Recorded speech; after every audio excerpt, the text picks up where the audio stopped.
Hello and welcome to the King's Chambers Planning Podcast, new lockdown version. Many of you, I'm sure, have been listening to the podcast since we started back in May 2018, and we've covered a number of issues, and they've proven to be very successful. So hopefully the new lockdown version can be, and you're not too put off by the fact that you can now see my face and the face of our participants. Fortunately, this week we have the planning beauty that is Jeremy Hinds, the Director of Planning and National Head of Retail Planning at Savills. And today we are going to be focused on discussing the future of retail, the future of the high street, with a view to it being post-coronavirus, although whether that has changed what the high street would have looked like in any event, we'll get onto in due course. But first, quickly just to set out what we hope to do in these new podcasts. They will be focused on specific issues. We're not going to focus entirely on the coronavirus, although it's hard not to take it into account when discussing anything at the moment. But we feel it's time to move away from the practical issues of how we keep things going during the virus, because at some point we'll get out the other side, and we need to think about how we get back to decision making, plan making in the future. So of the specific issues that we'll be covering, as I've said, today is retail. We'll also be looking at vacant building credits, renewables, infrastructure, specific elements of plan making and air quality. And they'll all be coming up over the next few weeks with members of King's Chambers and those like Jeremy of our clients who are experts in the specific area. So onto retail. The death of the high street is a phrase that we're all familiar with. You might say it's lazy journalism now because it crops up so frequently, but it's something that's been in the public consciousness and certainly the focus of planners generally and those working on retail more specifically. And for good reason. There has been an ever-increasing number of job losses within retail. There's been an increasing number of store closures. And in light of the coronavirus, those figures are going up. The Centre for Retail Research recently revised their forecast for 2020 in light of the lockdown, and they're looking at job losses of around 235,000 and 20,000 plus store closures in 2020. Whilst they're big numbers, that's a trend we've seen over a number of years. And the reasons that are given is that rates and rents are high. People are changing how they shop. They're looking to shop online. The idea of a trip to the town centre to do some shopping as a pastime is perhaps something socially that's changing. But at the same time, national and local policy seeks to promote the high street. It seeks to promote town centres. It pushes retail development towards it. It sees those spaces as fundamental for social interaction and placemaking, and therefore they remain the focus of most local plans that are in development and remain the focus of those that are seeking to sell things. There has been some growth in those looking at retail development. The success of the discount food retailers has seen a growth. There's been a growth in the ONS statistics of those food stores of 10.4% in March. The stated aim of Aldi pre-virus, whether it lasts post-virus, was a new store in the UK every week for 2 years. That is going to require space, that's going to require planning permissions, and that is an ambitious target. And we'll see whether that continues post-virus. Enough of me, a longer introduction than usual. Jeremy, I know this is something that you're focused on, the future of retail. Where is retail now? Where do you see it going? What changes do you think will be needed by plan makers, decision takers, and retailers to keep people spending at the tills? Well, can we just go back to your lazy journalism point? Because I think actually, useful though the phrase is, it also obscures a number of fundamental truths. So death of the high street. Yeah, I agree, it is lazy journalism, but the high street needn't be a dead and uninteresting place. So we have to sort of ask ourselves, well, if that phrase contains and conveys any truth, which it does, then what is the truth that it's trying to convey? And what it is, it's actually about the declining presence of retailers on the high street.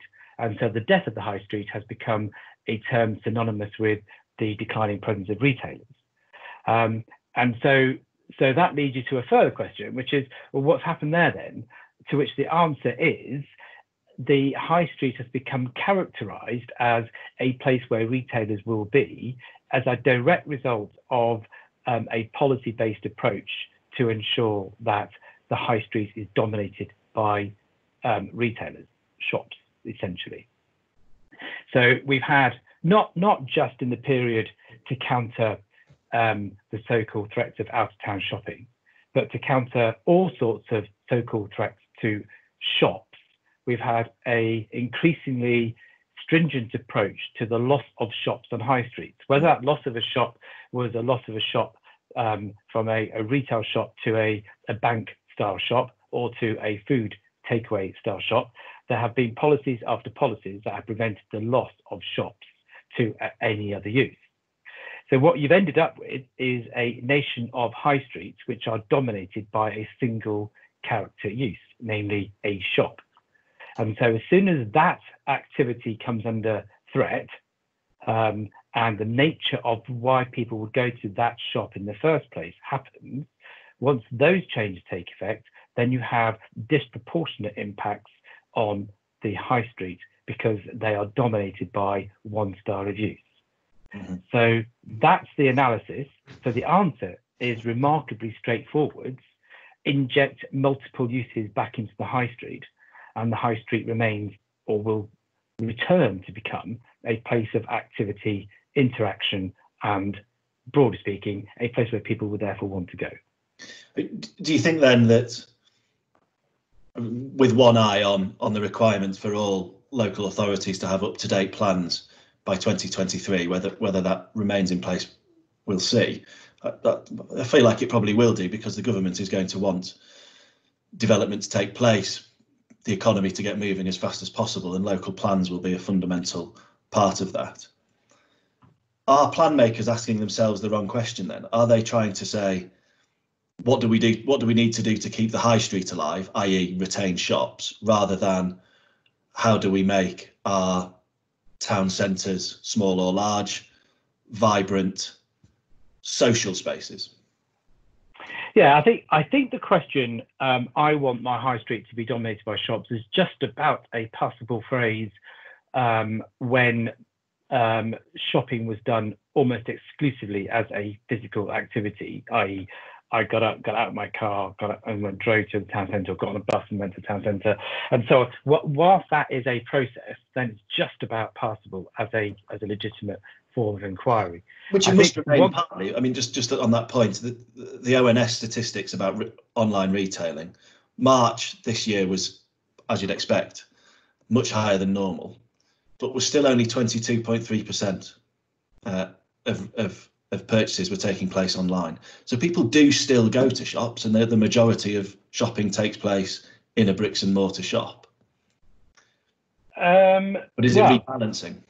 It's not just rebalancing, is it? It's what do people go shopping for? I mean, what those statistics constantly obscure is the total decline in certain sectors. So you had, at the early days of internet shopping, is well documented, you have the complete decline of sales in shops of records, of music, basically, and then subsequently almost a total decline of books and so on.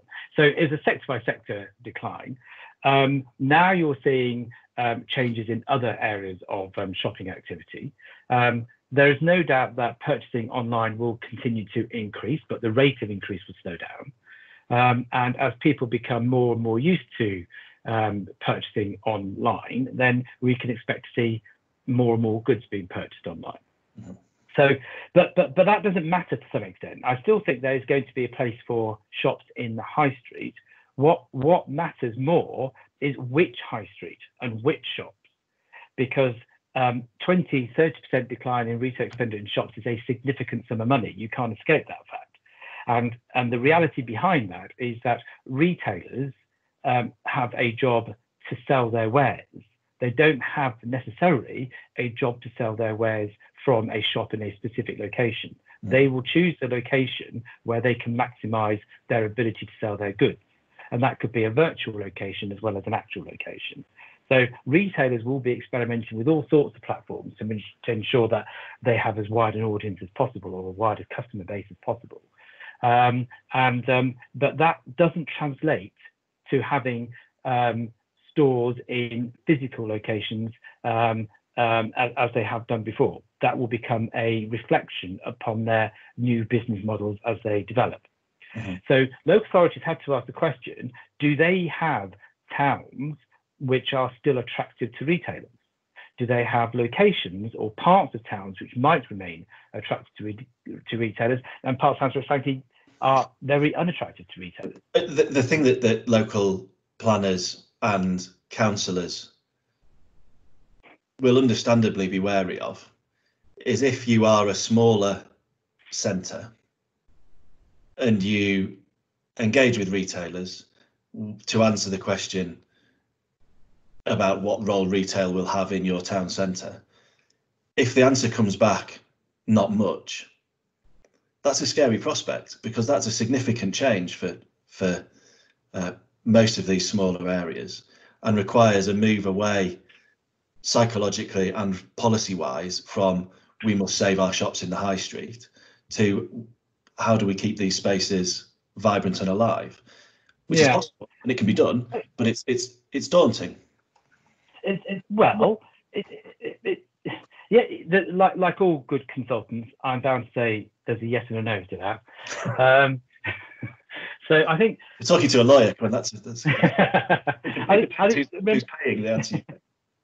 I think the part of the problem with the conversation with local authorities is that historically, going back to what I was saying right at the outset about the death of the high street and what it obscured, historically, if you think what does that mean, it means the policy-based approach responses have always been about resistance or negative. It's been about stopping change. It's been about saying, you can't lose this because we want to retain you. You can't go to an out-of-town location, and by giving good evidence as to why you shouldn't go there, the corollary is, therefore, you will go to the town centre location. You can't change from a shop to a bank, and therefore, if you prevent that change from happening, it remains a shop. It's always been about negative factors.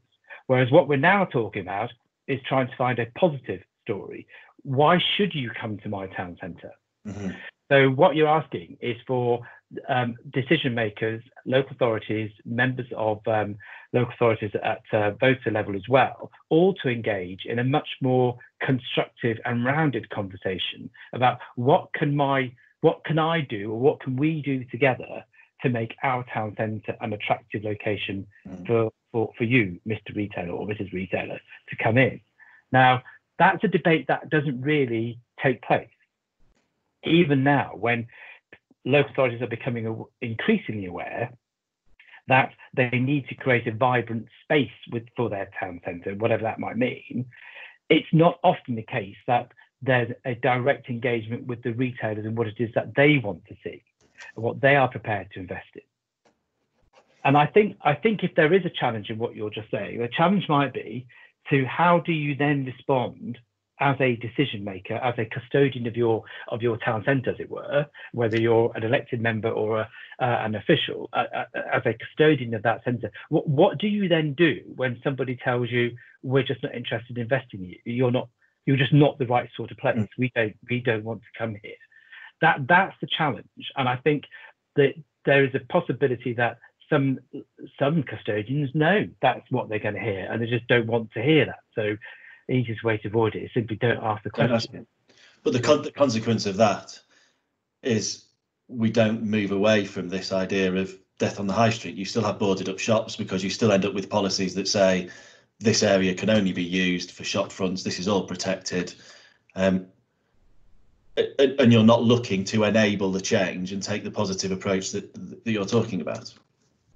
No, that's right. That's right. I mean, the challenge really is much more geared to sort of middle ranking and smaller centres. The larger centres will always retain probably quite significant elements of retail. It might be retail, Philip, but not as we know it, but it will still be retail. It will be branded name retailers that you go in. Whether you go in and buy something, I think you go in empty-handed and you come out light of pocket, put something in your hand, I don't know. And there are significant indications strongly suggesting that the actual transaction and purchase of physical goods will be less and less, other than for certain types of good, e.g. food and so on. But in terms of the non-food sector, there's an increasing likelihood that people will go into a shop without any expectation of having to come out with a product. That all that means is that people will go in select and the product will arrive at their door within a certain and acceptable time frame of having left the shop, and that's fine. That's not a problem. So retailers who can work with that will continue to succeed and will continue to invest in a physical product of a shop in a smaller number of centres.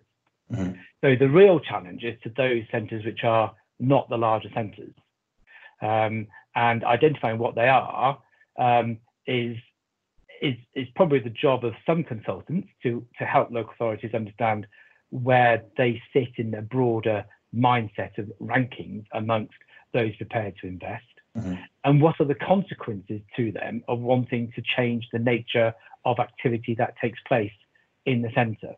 And I suppose it's apparent when you look at the newspapers at the moment and the figures that are coming out of big high street brands, Next, Boots, in terms of the reduction in turnover this year on the back of previously poor performing years as well. So they're all closed now. It seems unlikely that every single Boots and every single Next in the country is going to reopen. Debenhams has gone into administration. So the idea that if you aren't the big urban centres, the major cities, that you're going to get back in the next post-lockdown and over the next 10 years retain all of those top tier typical high street brands is unrealistic. Well, it is. But it's something to embrace, isn't it? It's something to say we can be innovative. We can find ways of keeping our town centres alive without necessarily relying on having an extra Boots and a Waterstones. Well, yes. I mean, first of all, it's an opportunity, isn't it, to move away from the so-called identikit town centres. I mean, one of the adverse and unintended consequences of a policy basis, which has been to prevent change, if you accept my proposition from a few minutes ago, one of the unintended consequences of that is that all town centres therefore effectively contain, for practical purposes, the same retailers, and there's no real distinction in terms of retail offer from one town centre to another. So that becomes off-putting.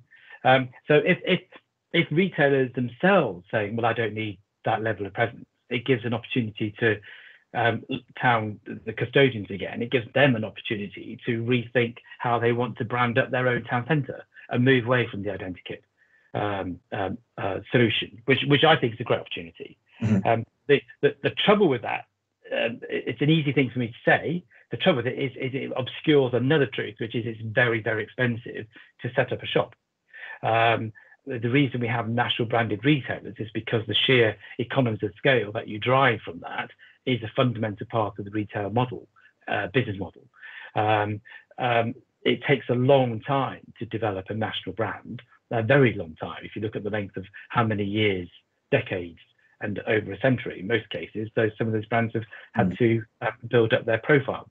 So you can't expect immediate take-up of empty space by local retailers who just spring up from nowhere.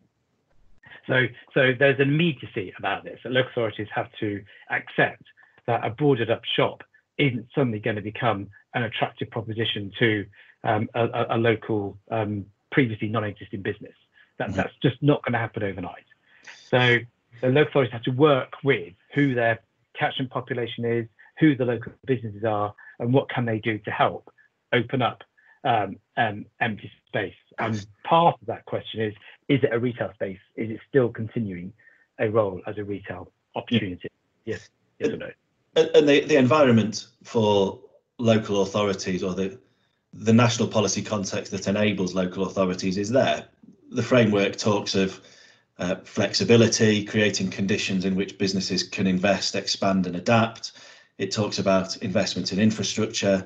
The direction from the framework is enabling when you look at the policy making policies. When you get down to decision making policies and the sequential test and the impact test, again, it's a reflection of the conversation we have been having, that it's about keeping things in the town centre rather than allowing things to develop outside of what's defined as the town centre. So the opportunity is there for local authorities, as you say, but it is about accepting it's a long-term process, accepting that if it's successful, you are not going to end up with a shiny new version of how the high street looked in the 1950s, but you will end up in a vibrant social space that enables retailers, but also enables people to interact with each other in different ways. Yeah, but just pausing there, the fundamentals behind both the sequential approach, or the two tests, the sequential approach and impact, is that retail should be on the high street, because that is what is required in order for town centres to be vibrant and attractive places. Whereas that is no longer the requirement. Yeah, which is the mismatch. Retailers can go anywhere. Exactly. I mean, you have the tension that exists between the language around policy development in the framework, which is flexibility, look to the future, enabling, creating the space for local authorities to be to do good old-fashioned planning and think about what a town centre might look like in the future. And then you've got the sequential test and the impact test, which is trying to put something back into place and put something back into the town centre, which may not need to be there anymore. No, indeed. Yes, as I've said before in a sort of piece that I'm working on at the moment, the model upon which policy has been based is that people travel to the product that they want to buy and then walk away from wherever they've just gone to back home with the product. That's the model upon which impact and the current approach policy-based tests have been devised. There's nothing wrong with that approach, other than the fact it doesn't exist anymore. You know, the reality now is that product goes to the people. I can sit at my desk and the product arrives at my house. I don't need to leave my desk to get anything. So once you reverse the flow, then you have to ask yourself, am I really still asking an appropriate question which underlies both the impact and sequential approach tests? It's obvious. It's as obvious as daylight that the fundamental nature of retailing reverse that flow in many instances. Even if I don't want the product delivered to my house, I might want it delivered to a store. I'm still making a highly specific trip to a specific location. I'm not, in many respects, it's a slight blurring of the edges, but in many respects, it's still product coming to me, not me going and finding the product. So the flow has fundamentally changed. Notwithstanding your point about 80% of expenditure still taking place inside stores, the flow between products and people is very much a different flow now than it has ever been. And we haven't updated our policy process to reflect the change in that flow. Yes, which is where post-virus, during the development of the new local plans, during updating of local plans that will happen over the coming years, that's where the focus needs to be, and the direction for local authorities needs to be asking themselves and the retail sector those questions. Now, of course, if plans are in place and policies are in place, there are other mechanisms that local authorities, or the tools that local authorities have at their disposal to allow for retail or to allow for the vibrancy of town centres to continue. Of course, there's compulsory purchase powers under Section 226 of the Town and Country Planning Act that allows them to assemble land for regeneration schemes. Recently, the large CPO in Sheffield, the West Bar Square, which is a mixed-use scheme that Martin Carter from King's Chambers was involved in, allowed Sheffield Council to assemble a sizable piece of land of old-style Victorian employment space, assemble the land, redevelop it as a mixed use, significantly offices and build to rent flats with some retail. But again, to keep vibrancy within the town centre area. There's local development orders to allow for some planning consents to proceed without full planning permissions. But these are all complex. They are complex powers that require proper consideration and, bringing it back full circle, to fit into a vision, to fit into a plan for how policymakers and politicians and the people want to take their town centres forward. Yeah, I think one of the opportunities for local authorities is for them to use not just to use their powers, but they have a unique role in managing town centres. Their job is to look well beyond the natural timescale of the likes of you and I, or even the natural timescale of so-called long-term investors. Local authorities are required in many respects to look well beyond those terms as well. So, the best custodians of our town centres are those local authorities that are forward-thinking, very, very long-term thinking, and are prepared to build in adaptability and flexibility and ask new and challenging questions. To be fair to local authorities, they are the only bodies that can do that, and those that do it well do it very, very well. They do it very well indeed. So I don't want to sound negative to local authorities. They've got the right powers and the right processes and the right frameworks to be able to create the new opportunities and to redirect. As I say though, the issue for them is not so much understanding what powers they've got. The question is how do they react to the answers that they may receive if they are being informed that actually this is no longer a place we want to have retail. It is a brave new world out there, and I think local authorities need to accept that retail might be a very, very small part of the future of their high street. In which case, taking on board your point about the various powers that they have, they then need to decide what is the best way to use those powers to deliver whatever the outcome of that vision is. That's right. So I think it's a. I think you can take it. I think it's a fair assumption to say that all local authority officers and politicians do not want vacant buildings in the centre of their towns and don't want lower footfall, people not to go there. They want vibrant spaces.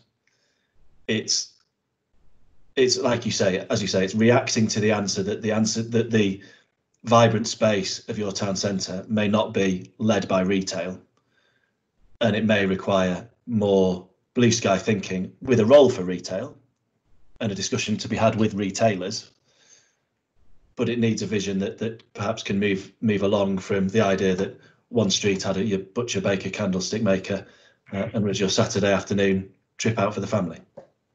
Yeah, and I think a lot of the debate is about space. And before the lockdown, everybody was beginning to investigate what do we mean by space and how do we create the right space and so on. I think that debate is still highly pertinent. I don't think the lockdown is changing the nature of the fact that we are social beings and that we will still want to mingle. That will reoccur. So I think that there is still a necessary part of the conversation that looks about what space is. And I think for the smaller and medium-sized centres, that is a fundamental part of the question about what is the role of our town centre. And one of the arenas that needs to be investigated is the distinction between what constitutes public space and what constitutes private space. So walking into the shop front from the high street is walking from public space into private space.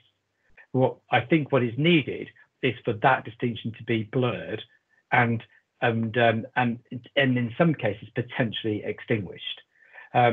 It's being done on a sort of gradual incremental basis at the moment in all types of centres. And the evidence of that is seen in, well, has been seen up until about 4 weeks ago, when you would casually walk in for a cup of coffee to a coffee bar, and there'd be people in there who might use it as their office. And you'll see them on their laptops and other mobile technology, probably looking under the gaze of the coffee shop owner, so why they're not buying any coffee and using all my electricity. but that is an example of how private space is being used in a public way, and perhaps local authorities need to investigate how that can be more readily embraced. What can they do with the spaces that they can control more as a legal entity themselves? How can they embrace the concept of shared space so that there's multiple uses taking place and people just moving in and out of that space without any understanding that they're transgressing somebody else's space? Thanks, Jeremy. I think that's we've hit our time limit. As I said at the outset, the intention of these podcasts is to keep them quite brief and quite punchy. We're all living slightly more fragmented personal and professional lives. Jeremy spoke about blurring the lines between private and public space. I don't know about you, Jeremy, but certainly the lines between personal family time and professional time is increasingly blurred during lockdown, flitting between teaching a phonics lesson to a 5-year-old and providing advice on retail schemes. So we recognise that everybody is working in an entirely different way at the moment. We hope you are all staying safe. We hope that you found this helpful, and we will continue to do them. Certainly the takeaway messages for me from that discussion were that actually retail is changing, and the idea of characterising it as the death of the high street is not the way to go about it. There's plenty of positive positive aspects to be taken from it. There is an agreement of vibrancy required for public spaces. It may not be retail led. There is work to be done by local authorities who are already undertaking a huge amount of work in the refreshing or the development of new local plans and engagement with the retail sector. There is potential here still, and there is reasons to be positive. It is about using existing powers appropriately and dare I say it, old-fashioned plan making as well. Jeremy, thank you very much for taking part. Thank you. You were in the first podcast just over a year ago, or over 2 years ago, the first lockdown version. Now, who knows, in 2 years' time, with the hologram version, the beamed from outer space version, we'll wait and see. Thank you very much. Stay safe and see you soon. Okay, bye-bye. Bye.